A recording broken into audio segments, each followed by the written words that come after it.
আপনারা যে ধরেন হঠাৎ করে বলে ফেলেন যে আমরা ইন্ডিয়ার সাথে জিতবো, পাকিস্তানের সাথে জিতবো, এর সাথে জিতবো। আপনি তো আসলে ওদের সিস্টেমই আপনি দেখেন নাই। আমি একটা কোশ্চেন করি, আজ পর্যন্ত ওই ব্রাজিল, আর্জেন্টিনা, ওই জার্মানি এর বাইরে খুব বেশি টিম কি চ্যাম্পিয়ন হয়েছে? হয় নাই। আমি ব্যক্তিগত চাই ছেলেরা বাইরে খেলুক। যদি আমাদের কোনো সুযোগ থাকে, এটা যদি আমরা টিম ম্যানেজমেন্ট বা আমরা বোর্ড বা ক্যাপ্টেনও আছে সাথে ম্যানেজমেন্টের প্ল্যানের, তারা যদি মনে করে যে না আসলে এদেরকে ছাড়া উচিত, তাহলে আমার মনে হয় তাদেরকে ছেড়ে দেওয়া ভালো। এবং আমি মনে করি আমাদের ছেলেদের বাইরে খেলতে দেওয়ার সুযোগ দেওয়া উচিত। এটা শুধু টাকার জন্য না, এটা আসলে টাকার হিসাব করার জন্য। এটা হচ্ছে ছেলেটা যেন নিজে ভাবে যে আমি আমি কিছু আমি বাইরে খেলতে গেছি, মানে কি আমার অনেক নিজের পার্সোনালি তার কনফিডেন্সটা অনেক বেড়ে যাবে, তার সেলফ রেসপেক্ট বাড়বে, সে নিজেকে একা একা গুছানো শিখতে পারবে। তা আমাদের কিছু জিনিস আছে যে আমাদের ছেলেরা আমাদের নিজেদের তুলে তুলে খাওয়াইতে হয়।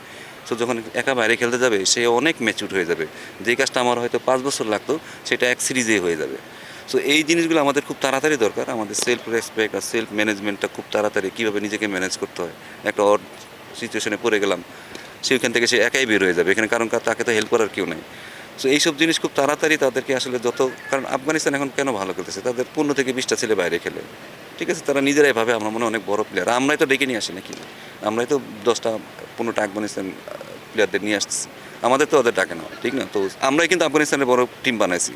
আমি ব্যক্তিগত মনে করি, কারণ আমরাই শুরু করছি আফগানিস্তানে, আমরা প্রথমে নিয়ে আসা। সো আমাদের ছেলেদের যদি বাইরে যদি না খেলে তাদের ওই ইয়াটা আসবে না। এখন ধরেন সাকিব, যারাই দেখুন বাংলাদেশ আপনাদের নাম বলবেন, তারা সবাই কিন্তু হয়তো আইপিএল একবার দুবার খেলছে, তাদেরকে নিজের চিন্তাভাবনা আরেক রকম হয়ে যায়।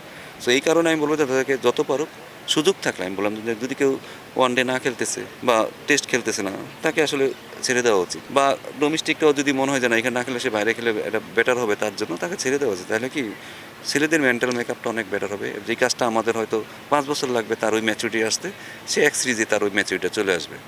এটাই হচ্ছে অনেক ডিফারেন্স, এবং এটা হয়তো অনেক বড় ডিফারেন্স। এখন ওয়ান ডে ক্রিকেট আপনি যদি ইন্ডিয়া দেখেন, নিউজিল্যান্ড দেখেন, 3 4 5 6 না, 5 6 7 8 9 সবাই ব্যাটিং করে, সবাই বোলিং করে। তো আমার দেশের যে ওপেনার 1 থেকে 3 4 5 পর্যন্ত ব্যাটিং করে, কারণ আমার যখন 3 উইকেট পড়ে যায়, আপনারা বলেন যে ডট বল কেন খেলে, কারণ আমরা তো জানি এরপরে আর 1 উইকেট পড়ে গেলে আমরা পিছনে খেলতে পারবো না, আমাদের আর নাই, সব বলার চলে আসবে। সো আমাদের ডট বলটা এমনি বেশি খেলতে হয়। সব কিছুর আসলে সাইকোলজিক্যাল ব্যাপার। আপনারা বাইরে থেকে হয়তো অনেক কিছু মনে করেন যে আরে কেন ডট বল খেলতেছি, সব কিছুর একটা সিস্টেম আছে। ওদের যদি 3 4 উইকেটে পড়ে যায়, যদি হার্দিক পান্ডিয়া 4 উইকেট পরে আসে, এরপরে জাদেজা আছে, এরপরে আরও ব্যাটসম্যান আছে যারা আসলে তাকে সাপোর্ট দিতে পারবে। আমার ওখানে কোথায় আছে? সো ওয়ান ডে ক্রিকেট এখন আসলে ওয়ান ডে বলেন, টি20 বলেন, এখন অলরাউন্ডার খুব বেশি নেসেসারি। এই ল্যাকিংসগুলো আমাদের খুব তাড়াতাড়ি, যদি ইন্টারন্যাশনাল ভালো করতে চাই, আমাদের এটা শুধু পারফরমেন্সের জন্য, এটা যারা উপরের দিকে ব্যাটিং করে তাদেরও সাইকোলজিক্যালি অনেক কিছু হেল্প করে, যে আমি ফ্রি খেলতে পারবো। কারণ আমার 3 উইকেট পড়ে গেলে আমার মাথায় অনেক চিন্তা চলে আসে, আমি তখন আমারটা আমি খেলতে পারি না। সো অনেক ব্যাপার আছে যেগুলো আসলে সব কিছু তো আপনাদের বলতে পারবো না। আমি একটা জাস্ট উদাহরণ দিলাম আপনাদের। সো অনেক কিছু হোল আছে যে এরিয়াগুলো আমাদের ইন্টারন্যাশনাল যদি আমরা ভালো খেলতে চাই, সেই এরিয়াগুলো আমাদের খুব তাড়াতাড়ি ফিল আপ করতে হবে। সো এখন কি নাই, কি ছিল, কে কী করে গেছে, সেইটা আমাদের কাছে খুব বেশি ইম্পর্টেন্ট না। ইম্পর্টেন্ট হচ্ছে যে ছেলেগুলো এখন আছে তাদেরকে আমরা কীভাবে বেটার করে তাড়াতাড়ি আমাদের ওই জায়গাগুলো আমরা ফিল আপ করতে পারি, তাহলে হয়তো আমাদের সামনে হয়তো অদূর ভবিষ্যতে হয়তো ভালো জায়গায় অবস্থানে যাওয়ার আমাদের টি20 ওয়ার্ল্ড কাপ আছে, এশিয়া কাপ আছে। আসলে আমার কাছে, আপনার কাছে মনে হয় সব প্রস্তুতিটা আসলে এখান থেকে শুরু করা উচিত, আগে থেকে শুরু করা উচিত, শেষে বা আগে আমরা এটা না বলি যে আমাদের প্রস্তুতিটা ঠিক মতো হয়নি। এটাই হওয়া উচিত।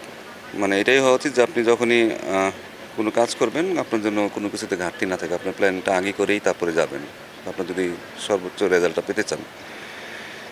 এইখানে আসলে খুব বেশি কাউকে দোষ দেওয়া যাবে না। কারণ হচ্ছে এটা যেহেতু এটা আমাদের দেশের সার্বিক পরিস্থিতির কারণে হয়তো অনেক সময় অনেক কিছু করতে পারেনি। মানে বিপিএলটা করাটাও জরুরি ছিল। ছেলেদের তো শুধু ন্যাশনাল টিম না, বাকি ছেলেদের জন্য একটা রুটিনের ব্যাপার ছিল। তো সেই কারণে আসলে ওইটা ওইভাবে প্ল্যান করতে পারেনি। বাট নেক্সট টাইম আমার মনে হয় এটা নিয়ে আমরা অনেক বেশি সচেতন। এটা শুধু ক্রিকেট বোর্ড না, এটা কোচিং স্টাফ যারা ম্যানেজমেন্ট আছে তাদেরও একটা প্ল্যানিংয়ের ব্যাপার, যে আসলে আমরা কোন সময় কী চাচ্ছি। কারণ এটা তো রিয়ালিস্টিক না যে আমি এখন টেস্ট খেলে গেলাম, তারপরে আমি টি20 খেলতে চলে গেলাম। তো এটার সাথে একটা মিল রেখে আমার মনে হয় যে প্ল্যানিংটা করা উচিত, যাতে ভবিষ্যতে আমরা এরকম কথা বলতে না পারি যে আমাদের প্রস্তুতিটা ঠিক ছিল না। সমস্যাটা হচ্ছে আমরা আসলে গ্যাপটা খুব কম পাইছিলাম, যে একটা ফর্মেট থেকে আরেকটা ফর্মেটের জন্য হয়তো আমরা 2-3 দিন সময় পাইছি প্র্যাকটিসের জন্য। সেই জিনিসটা আসলে আমাদের খুব হয়তো কিছুটা ক্ষতি করছে।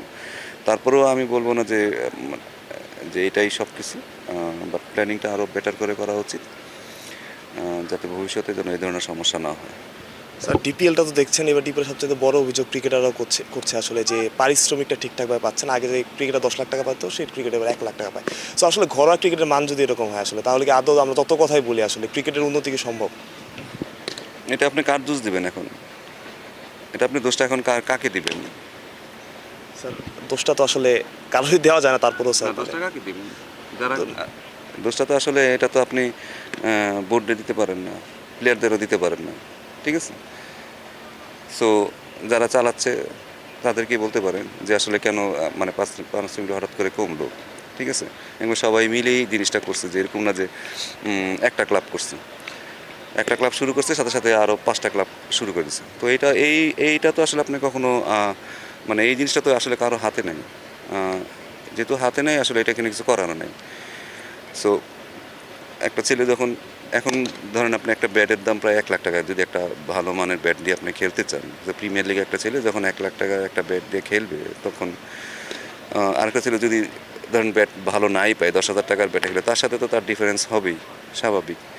সো পারিশ্রমিকটা যে এবার যেভাবে অস্বাভাবিকভাবে কমেছে, সেটা আসলে কাম্য কারোই ছিল না। বাট দেখুন, এরকম সিন্ডিকেট আপনি কখনোই ভাঙতে পারবেন না। এই সিন্ডিকেট আগেও ছিল, এখনও থাকবে, সবসময়ই থাকবে। বাট কিছু করার নেই, হাত পা সবারই বাঁধা। এখানে আপনি যদি বলেন যে চেঞ্জেস করবেন, আপনি চেঞ্জেসটা কীভাবে আনবেন? একটা কাউন্সিলর যে 3rd ডিভিশন টিম করতেছে, সে 5 লাখ টাকা টিম করতেছে। সেই কাউন্সিলরের যে মর্ম, যে প্রিমিয়ার লিগে 5 কোটি টাকা টিম করতেছে, তার কাউন্সিলরশিপও তার মর্মটা একই। তো আমি কেন টাকা খরচ করতে যাব? আলটিমেটলি আমি কেন টাকা খরচ করতে যাব? সো এটার একটা ভালো একটা কিছু, একটা এমন একটা কিছু করা উচিত যেটাতে আসলে মানুষ যেন চ্যাম্পিয়ন হওয়ার জন্য একটা উৎসাহিত হয়, সুপার লিগ খেলার জন্য উৎসাহিত হয়, বা 3rd ডিভিশন থেকে 2nd ডিভিশন ওঠার জন্য উৎসাহিত হয়, বা 2nd ডিভিশন থেকে 1st ডিভিশন থেকে ওঠার জন্য উৎসাহিত হয়। কারণ আপনি জানেন, আপনি 3rd ডিভিশন থাকলেও আপনার কোনো সমস্যা নাই, আপনি প্রিমিয়ার লিগ থাকলেও কোনো সমস্যা নাই। So easy. কারো 10টা কাউন্সিলরশিপ, কারো অনেকে কিনে রাখছে টিম 5টা 6টা, তারা নিজেরা খেলে, ফ্রিতে প্লেয়ার খেলাচ্ছে। এইভাবেই চলছে এবং এইভাবেই চলবে। সো আপনি বিপিএলটাও দেখছেন যে কী খারাপ অবস্থা ছেলেদের, ওইখানেও পারিশ্রমিক পাচ্ছে না, ঢাকা লিগও পারিশ্রমিক পাচ্ছে না। তো ছেলেরা আসলে কোথায় যাবে? তো এটা তো আসলে সবাই বুঝে, দুনিয়ার সবাই বুঝে, যারা ক্লাব অফিসিয়াল তারাও বুঝে, বাট এটার কোনো আসলে আপনি সমাধান দিতে পারবেন না।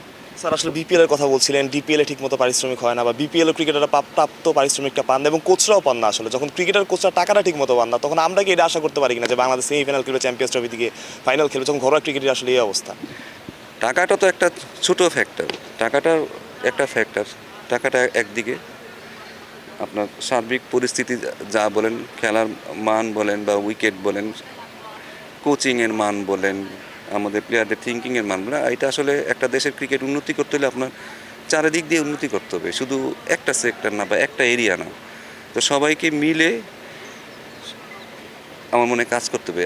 আর আপনারা যে ধরেন হঠাৎ করে বলে ফেলেন যে আমরা ইন্ডিয়ার সাথে জিতবো, পাকিস্তানের সাথে জিতবো, এর সাথে জিতবো, আপনি তো আসলে ওদের সিস্টেমে আপনি দেখেন না, তারা কিভাবে বড় হয়ে আসতেছে আপনি তো সেটা দেখেনি না। আপনারা চাচ্ছেন ছেলেরা যেন যে ওইখানে ওয়ার্ল্ড কাপ জিতে ফেলবে।